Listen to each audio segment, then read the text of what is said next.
22 heures sur Télé Djibouti, merci à vous de nous rejoindre. Voici les titres. Le Premier ministre Abdelkader Kamel Mohamed participe au sommet Italie-Afrique qui se tient actuellement à Rome.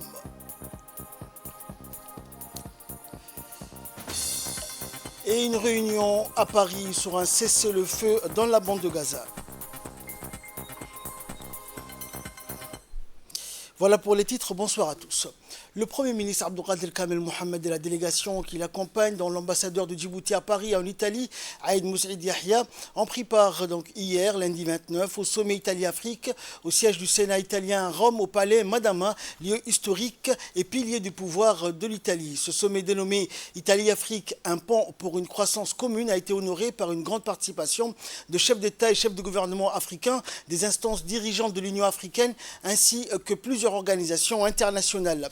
Lors de leurs différentes allocutions d'introduction du sommet, le président du Sénat italien et la première ministre, Giorgia Meloni, ont souligné d'emblée que ce sommet représente une occasion de renforcer les fondements de la relation Italie-Afrique qui prend ses racines sur la base des principaux piliers que sont la sécurité alimentaire, la culture, la formation, la sécurité énergétique, le développement économique et infrastructure, la lutte contre la traite des êtres humains et la gouvernance de l'immigration légale. Ces piliers constituent amplement les lignes directrices du plan Mattei, plan que le gouvernement italien souhaite partager avec les partenaires africains en vue de les présenter aux autres États européens comme un nouveau modèle de coopération et de développement sur un pied d'égalité. Ainsi, ces bases nouvelles, l'Italie qui va prendre la présidence du G7 en 2024, compte les mettre en avant pour reconfigurer la stratégie européenne envers l'Afrique. Et dans un discours prononcé à cette occasion, le Premier ministre Abdelkader Kamel Mohamed a indiqué, je cite, « Je voudrais évoquer ici, loin des préoccupations de la migration méditerranéenne qui focalise énormément l'attention des médias européens, que la République de Djibouti, petit pays de la Corne d'Afrique, est particulièrement touchée par la migration, tant comme pays de transit que de destination. Plus de 12 000 migrants traversent le pays chaque mois pour rejoindre les pays de la péninsule arabique à la recherche de meilleures opportunités économiques. Et parmi ces 12 000 migrants, plus de 50% sont des femmes migrantes seules et 25% des enfants âgés de 11 à 15 ans. Dans notre sous-région, force est de constater que les catastrophes naturelles, les conflits à répétition, les changements climatiques et la dégradation de l'environnement sont à l'origine des mouvements de population en quête de cieux plus cléments. Au fil des années, nous constatons que la migration et les mobilités connaissent une complexité de formes et de dynamique sans précédent. Il était donc impératif de se doter d'une politique migratoire en phase avec ces perpétuelles mutations, d'où la nécessité d'une véritable stratégie nationale qui déploie tous les axes d'intervention. Cette stratégie nationale pour les migrations répond donc objectivement à cette attente et symbolise la ferme volonté de notre gouvernement de concrétiser les engagements auxquels a souscrit notre pays lors de son adhésion au pacte mondial sur les migrations lors de la conférence internationale de Marrakech en 2018. C'est aussi la volonté de notre gouvernement de mettre en place des politiques et des structures qui permettront une gestion migratoire maîtrisée, sécurisée et parfaitement conforme et respectueuse de la dignité humaine. Sous quelque cieux que ce soit, la République de Djibouti a toujours appelé fermement au strict respect du droit international. Par ailleurs, la répression aveugle à Gaza et la réaction de la résistance palestinienne créent une nouvelle donne qui menace la paix en mer Rouge. La crise en mer Rouge, si elle persiste, va probablement entraîner une flambée des coûts de transport et des produits alimentaires et marchandises, ce qui risque d'enclencher et accroître de manière incontrôlée une migration en masse. Aujourd'hui, plus que jamais, la République de Djibouti est perçue comme un havre de paix, un pays de transit et de destination pour un grand nombre de migrants de la Corne de l'Afrique souhaitant rejoindre la péninsule arabique, mais il est également donc un pays où les migrants et les réfugiés peuvent travailler et bénéficier d'un certain nombre d'avantages au même titre que les nationaux. Voilà donc la teneur du discours du Premier ministre Abdelkader Kamel Mohamed lors de ce sommet Italie-Afrique qui s'est tenu donc à Rome en Italie. Le Premier ministre par intérim et ministre de la Justice, Ali Hassan Bahdon, a reçu en audience le président du Parlement arabe, Parlement du président arabe, Adel Ben Abdurrahman Al-Assoumi, en visite à Djibouti. L'audience qui a eu lieu au ministère de la Justice a permis au ministre Ali Hassan Bahdoun et son hôte d'évoquer des relations bilatérales entre le Parlement arabe et la République de Djibouti, mais aussi les liens d'amitié et de coopération que partagent notre pays et l'hémicycle arabe. L'entrevue entre le Premier ministre par intérim et le dirigeant arabe s'est déroulé en présence du secrétaire général du ministère de la Justice, Maki Abdelkader, du procureur général de la République, Jamal Suleiman, ainsi que des parlementaires venus donc du Parlement arabe et de l'hémicycle djiboutien.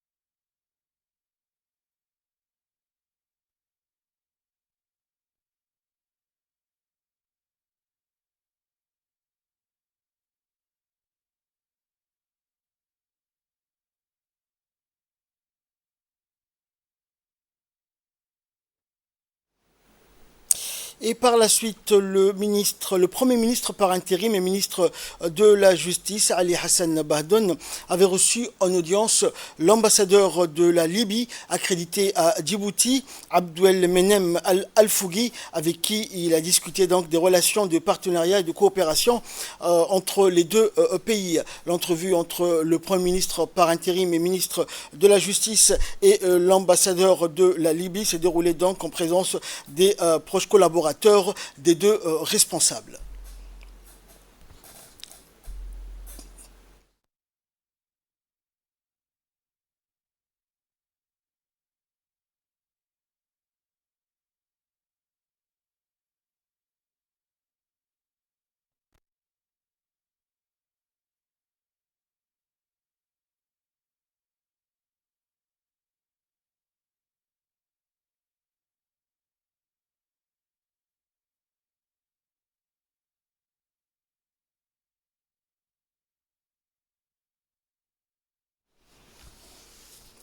Dans l'actualité, toujours sous l'égide du président de l'Assemblée nationale d'Ileta, Mohamed Ileta, l'atelier de présentation d'Inclufin s'est déroulé aujourd'hui, co-organisé par l'Assemblée nationale, le Fonds souverain de Djibouti, une collaboration fructueuse entre la représentation nationale et le Fonds souverain de Djibouti. L'atelier animé par le directeur général du Fonds souverain, Dr Slim Feriani, et son équipe a réuni des élus de la représentation nationale dans le but de sensibiliser la population djiboutienne aux opportunités offertes par cette initiative innovante.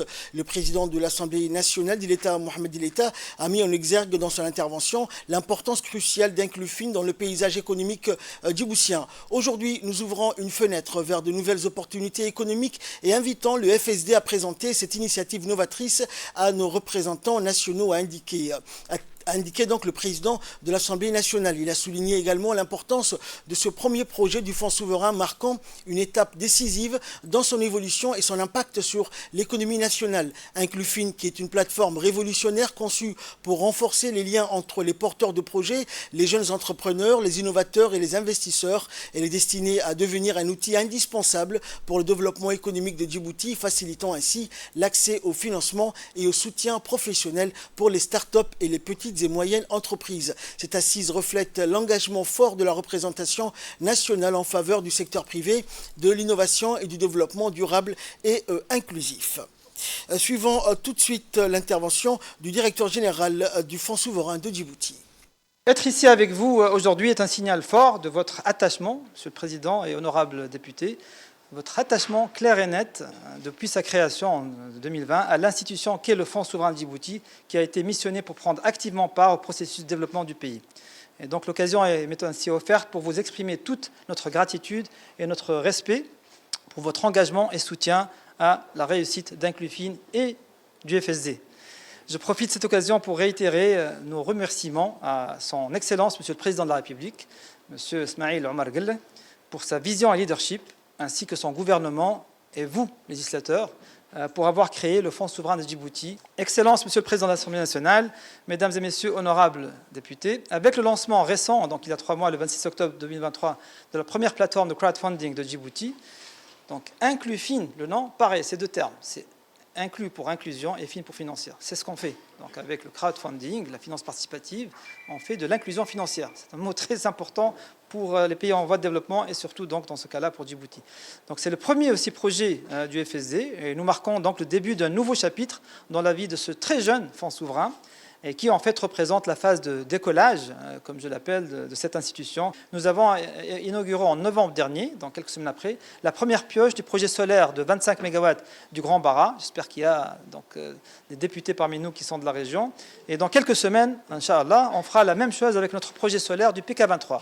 L'énergie solaire, l'indépendance énergétique est vitale pour Djibouti. L'indépendance alimentaire est vitale. L'indépendance financière est vitale. Et un fonds souverain contribue à l'indépendance financière de chaque pays qu'on a un.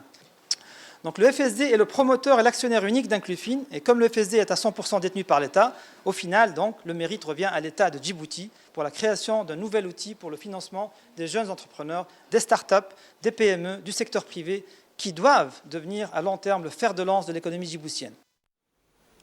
Et de son côté, le président de l'Assemblée nationale d'Ileta, Mohamed Ileta, a indiqué donc que cette assise reflétait l'engagement fort de l'hémicycle en faveur du secteur privé, de l'innovation et du développement durable et inclusif. Écoutons le président d'Ileta. Aujourd'hui, l'Assemblée nationale ouvre une fenêtre vers l'extérieur et entend donner l'occasion au fonds, acteur majeur du développement, pour présenter aux élus de la nation un mécanisme inédit et novateur appelé Inclufin. Loin de moi l'idée d'appréhender dans sa globalité cet instrument, c'est pourquoi la délégation du Fonds souverain s'est mobilisée et s'est déplacée dans l'enceinte parlementaire en vue d'expliquer les tenants et l'aboutissement de cette initiative. Pour ma part, je pense qu'il s'agit là d'une vision audacieuse et novatrice relevant des crowdfunding au financement participatif ou socio-financement. Mesdames et messieurs, Inclufin, bien plus qu'une simple plateforme de financement participatif, se propose de rapprocher les porteurs du projet, les jeunes entrepreneurs et start-upers, comme on dit, les innovateurs et les investisseurs potentiels. Nos invités se feront, je l'espère, un privilège de nous expliquer les modalités, l'ampleur, l'enjeu ou l'étendue du sujet de l'atelier.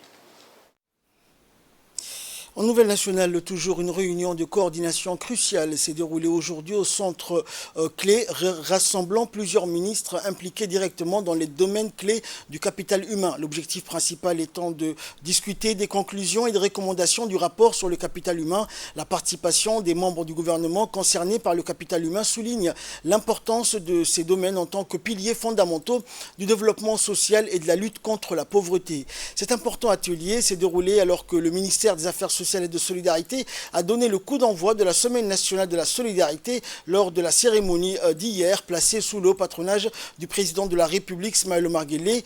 Investir dans l'éducation et la formation professionnelle offre des opportunités économiques accrues pour les individus et les communautés, réduisant ainsi les disparités socio-économiques et la vulnérabilité à la pauvreté. De même, garantir un accès adéquat aux soins de santé contribue à une population en meilleure santé et plus productive, stimulant ainsi la croissance économique et la réduction de la pauvreté. Pour le renforcement du capital humain, une collaboration renforcée entre les ministères concernés mettant en œuvre des politiques intégrées qui abordent de manière holistique les défis liés à l'éducation, à la santé et aux affaires sociales, l'accès aux infrastructures et services sociaux de base est nécessaire.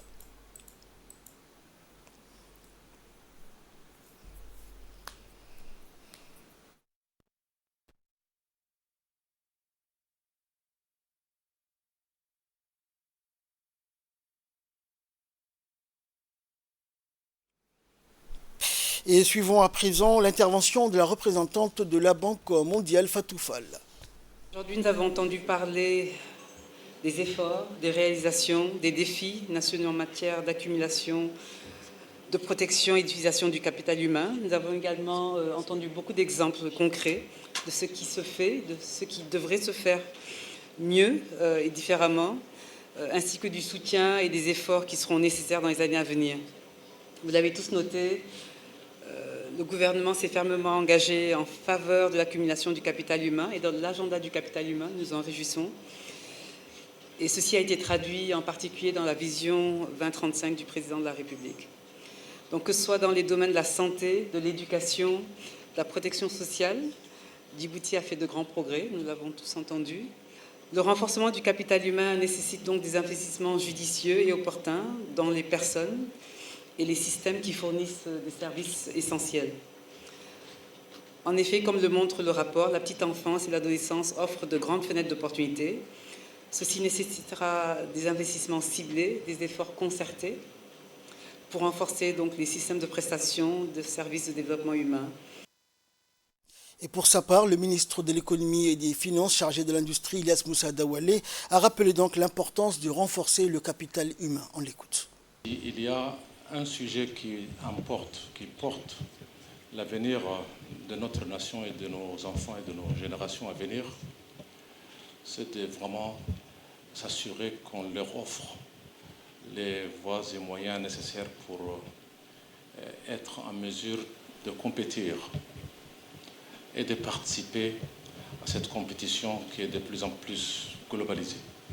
On a besoin de mobiliser des ressources.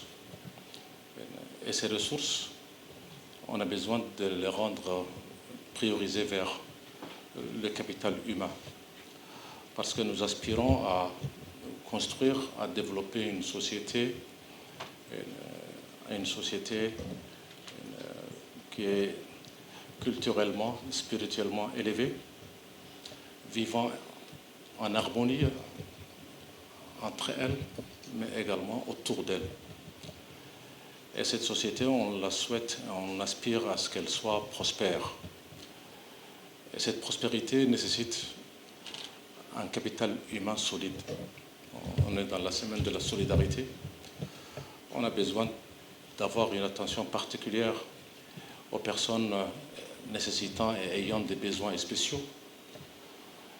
Et donc, c'est de tout simplement s'assurer que nous vivons en harmonie dans notre société. Une cérémonie de célébration du jour de la République de l'Inde a été organisée hier soir au Djibouti Palace Kempinski par l'ambassade de l'Inde à Djibouti. Au peuple indien, à l'occasion du jour de la République, la Constitution de l'Inde continue de fournir un cadre durable à la plus grande démocratie du monde et un fondement à son leadership mondial. Cette cérémonie a été présidée par l'ambassadeur de l'Inde à Djibouti, Ramachandran Chandramouli, et a vu la participation d'imminentes personnalités de marque telles que le ministre des Affaires étrangères et de la coopération internationale, le ministre de l'Énergie, de la secrétaire d'État aux investissements et entre autres, la cérémonie riche en couleurs était l'occasion d'apprécier les cultures indiennes avec danse et musique traditionnelle. L'ambassadeur de l'Inde à Djibouti a prononcé un discours durant cet événement. Lors de la cérémonie, il a annoncé le lancement simultané du Forum d'affaires Djibouti-Inde à Djibouti et à New Delhi et a exhorté les hommes d'affaires des deux pays à utiliser donc ce forum efficacement pour faire avancer les liens économiques et commerciaux. Il a souligné que le commerce bilatéral avait déjà dépassé le milliard de dollars l'année dernière, mais que le forum aiderait à attirer les investissements indiens à Djibouti. Il a également déclaré que l'Inde était prête à assister Djibouti de toute manière possible, selon les besoins et les exigences de Djibouti. Il a mentionné la visite du ministre de l'Énergie, Younis Ali, en Inde à plusieurs reprises, notamment pour la 6e Assemblée générale de l'Alliance solaire internationale et sa participation prochaine à la Semaine de l'énergie en Inde en février. Il a exprimé l'espoir que les liens bilatéraux dans le secteur de l'énergie se renforceraient à l'avenir.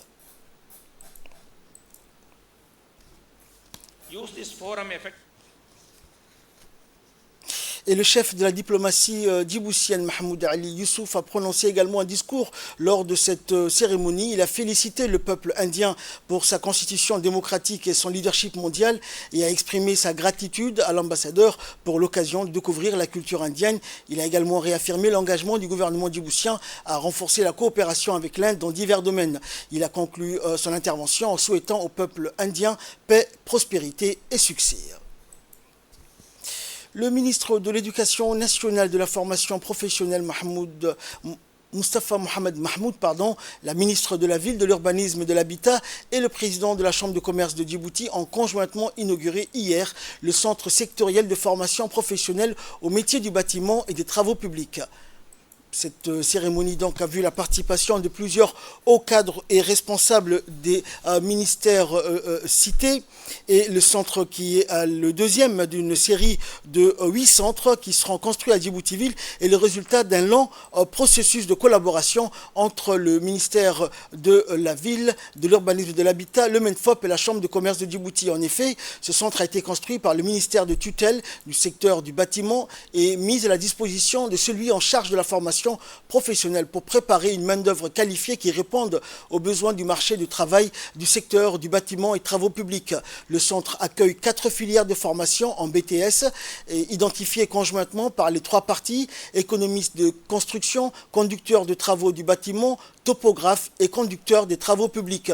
Les diplômés de ces filières sont destinés à intégrer le secteur privé pour répondre de manière efficace aux besoins des entreprises. Ils exerceront dans les entreprises du bâtiment et des travaux publics, les bureaux d'études techniques, les sociétés d'ingénierie, les collectivités et les grands cabinets d'architectes. Pour garantir une vision pragmatique tournée vers la réalité du terrain, le centre sectoriel sera géré par un comité tripartite composé du MENFOP, du ministère de la Ville et du secteur privé pour donner les orientations et créer ainsi un véritable dialogue entre les parties prenantes en vue de favoriser justement l'adéquation entre les compétences développées et les besoins réels du terrain. L'inauguration de ce centre ainsi que la cérémonie de signature de convention de cette journée mémorable témoignent de la volonté du gouvernement de conjuguer ses efforts pour préparer les jeunes Djiboutiens au développement du pays. Écoutons pour plus de précision l'intervention du président de la Chambre de commerce, le président Dawale.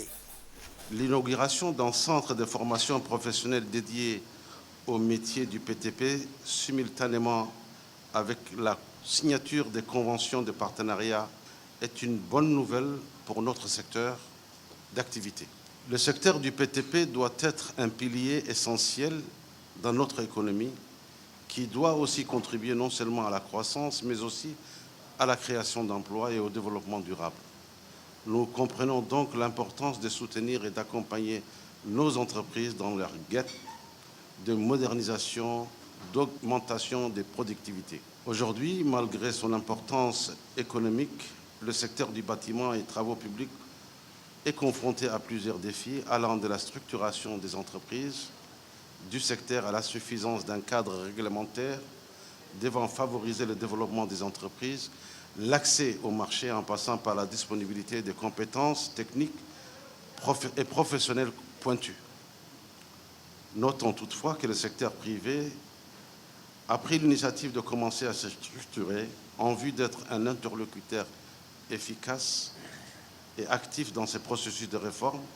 Les bases d'une fédération des entreprises du PTP ont été posées et cette initiative sera renforcée et accompagnée par la convention que nous signerons ce matin. Je remercie le ministre de l'Éducation nationale et de la formation professionnelle et Madame la ministre de la Ville d'avoir bien voulu associer ce partenariat pour qu'il puisse être concrétisé et être un vrai partenariat public-privé pour mettre en place une stratégie de réussite. Ensemble, nous bâtissons l'avenir du secteur privé et du PTP en particulier, renforçons ainsi la prospérité de notre communauté. Suivant à présent l'intervention de la ministre de l'Habitat, de l'Urbanisme et de la Ville, Madame Amina Abdi Aden. L'inauguration de ce centre est quelque chose de très attendu pour le ministère de la Ville, de l'Urbanisme et de l'Habitat, parce que depuis la construction de cette infrastructure, nous avions formulé le souhait d'associer tous les partenaires qui étaient en train de faire des actions dans le secteur du BTP. Ces partenaires essentiels étaient donc le ministère de l'Éducation nationale et de la formation professionnelle, mais aussi le représentant par excellence du secteur privé qui est la Chambre de commerce. Nous avons au ministère de la Ville, avec comme agence d'exécution l'agence de l'aménagement, donc la RILOS, entamé un vaste programme pour un peu restructurer toute la filière du bâtiment et des travaux publics pour que le secteur privé puisse accompagner le gouvernement dans toutes les actions que le gouvernement mène en matière donc, de logement et surtout de renforcer la qualité des constructions qui sont réalisées en République de Djibouti. La cérémonie qui nous rassemble ce jour est donc de la plus haute importance. Il s'agit en effet donc de l'inauguration d'un bel ouvrage qui est ce centre. Il est amené à s'agrandir aussi parce que ici c'est juste la première partie, mais vous avez vu à côté il y a un très grand terrain qui a été donc laissé pour que d'autres constructions puissent se construire. Il s'agit aussi de valoriser tous les métiers du bâtiment et des travaux publics. Ce sont des métiers aujourd'hui qui n'attirent pas beaucoup les jeunes et l'objectif qui est sous-tendu derrière donc, cet ouvrage, la construction de cet ouvrage, c'est d'intéresser les jeunes à venir travailler dans le secteur du bâtiment et des travaux publics, mais des jeunes qui ont tous les outils pour se professionnaliser. Et aujourd'hui, si nous arrivons à répondre à ce besoin-là, on aura fait un très grand pas. Il y a deux autres formations qui sont proposées ici. C'est la formation de conducteurs de travaux dans le domaine du bâtiment, mais en même temps dans le domaine de la route. Là aussi, c'est des choses qui manquaient aux entreprises, que nous avons souhaité que le centre forme des jeunes qui soient aptes à conduire des travaux sur des chantiers importants.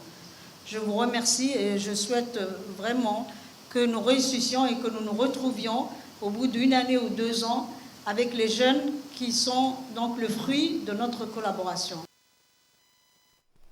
Et clôturons la série des interventions. Lors de cette importante cérémonie, le ministre de l'Éducation nationale et de la formation professionnelle s'est félicité de l'inauguration de ce centre sectoriel. On l'écoute. Permettez-moi tout d'abord, Madame la Ministre, Monsieur le Président, de vous saluer chaleureusement, Madame la Ministre, Monsieur le Président de la Chambre de commerce. Votre présence ici aujourd'hui témoigne de notre engagement commun en faveur du développement et de l'essor de notre pays. Ce centre sectoriel est un exemple remarquable de gestion partenariale. Dès le début, Madame la Ministre, nous avons compris l'importance de rassembler les acteurs publics et privés pour répondre aux besoins pressants du secteur du bâtiment et des travaux publics en matière de formation professionnelle. Nous avons travaillé main dans la main pour élaborer un programme de formation de qualité, adapté aux besoins spécifiques du secteur et pour assurer la durabilité et la pertinence de ces centres. Grâce à cette formation, nos apprenants seront, Inch'Allah, équipés des compétences nécessaires pour accéder à des emplois de qualité et contribuer ainsi à la croissance économique de notre pays. Aujourd'hui, ces centres représentent une étape majeure dans notre stratégie nationale de développement des compétences. Il offre aux jeunes et aux travailleurs une formation professionnelle de qualité répondant aux standards les plus élevés du secteur du bâtiment et des travaux publics. Cette étroite collaboration entre le secteur public et le secteur privé est fondamentale et prioritaire pour assurer la réussite professionnelle de nos apprenants. Donc cette gouvernance partenariale est une première en matière de formation professionnelle, en donnant aux entreprises une place prépondérante dans la gestion du centre. Nous favorisons, Madame la Ministre, la prise en compte des besoins et des attentes du secteur économique. En effet, qui mieux que les entreprises peuvent comprendre les exigences du marché du travail et les spécificités des métiers du bâtiment et des travaux publics. Je tiens donc, Mesdames et Messieurs, à souligner aussi l'importance de notre partenariat avec la Banque mondiale à travers les projets de développement des compétences pour l'emploi à Djibouti. Les financements octroyés pour la création des 3 nouveaux centres sectoriels, dont celui dédié aux métiers du numérique, des énergies renouvelables et de l'automobile, renforcent notre engagement en faveur de l'éducation et de la formation de qualité. Et à l'issue de cette cérémonie, notre équipe de reportage a recueilli pour nous les impressions des participants et des responsables présents. Bismillah ar-Rahman ar-Rahim. Donc ce matin, nous avons assisté à l'inauguration du centre sectoriel de formation professionnelle des métiers du bâtiment et des travaux publics par son Excellence Madame la Ministre de la ville, de l'urbanisme et de l'habitat, son Excellence, Monsieur le ministre de l'Éducation nationale et de la formation professionnelle, et également les présidents de la Chambre de commerce. Ce centre est destiné c'est de mieux professionnaliser les jeunes avec une formation professionnelle adaptée au marché du travail en associant le secteur privé et également en associant les ministères en charge de tout ce qui est bâtiment, notamment donc le ministère de la Ville. Nous sommes très heureux ce matin de voir ce partenariat exemplaire exister entre nos 3 départements et nous espérons que ce centre produira des jeunes mieux formés, mieux adaptés au marché du travail et donc augmentera les chances de leur insertion professionnelle. C'est un défi pour nos 3 départements, mais nos 3 départements sont déterminés à relever ces défis et à proposer des formations de qualité à nos jeunes et pouvoir donc lutter contre le chômage, ou réduire en tout cas le chômage des jeunes à travers ces formations adaptées aux besoins du marché du travail. Merci beaucoup. Le président du Conseil constitutionnel de Djibouti, l'honorable Abdi Ismail Hersi, a participé aux travaux de la 16e session du bureau exécutif de la conférence des juridictions constitutionnelles africaines qui s'est tenue à Rabat au Maroc le 26 janvier dernier. La session a été ouverte par l'honorable Mohamed Amin Ben Abdallah, président de la Cour constitutionnelle du Royaume du Maroc et président de la conférence des juridictions constitutionnelles africaines. Cette assemblée a vu la participation d'éminents magistrats et présidents des juridictions constitutionnelles africaines, membres de cette illustre instance. La réunion a été marquée par l'adoption du rapport financier de cette instance ainsi que par le suivi de la mise en œuvre des résolutions issues du congrès de cette instance conformément au statut de la juridiction dans le but d'ériger les juridictions africaines en un espace continental commun. Et de là, nous passons à l'actualité au Moyen-Orient. Alors que le conflit avec le Hamas entame son 114e jour, les États-Unis, l'Égypte et le Qatar s'emploient à négocier un projet d'accord qui impliquerait une trêve de 2 mois et la libération de tous les otages, ainsi que celle de prisonniers palestiniens en Israël. L'objectif de ces réunions, qui ont débuté samedi, était de progresser vers un accord comprenant une trêve dans les combats. Israël a lancé une vaste opération militaire qui a fait 26 422 morts, en majorité des femmes, des enfants et des adolescents, selon le dernier bilan du ministère de la Santé du Hamas. À propos des pistes en discussion à Paris, le New York Times a évoqué une première trêve de 30 jours devant permettre la libération des femmes, des otages, des plus âgés et des blessés. Pendant cette période, toujours selon le journal américain, les parties négocieraient les détails d'une seconde phase devant durer également 30 jours et permettre la libération des hommes et des soldats. L'accord comprendrait là encore la libération des Palestiniens détenus dans les prisons israéliennes. C'est la fin de ce journal. Merci à vous de nous avoir suivis.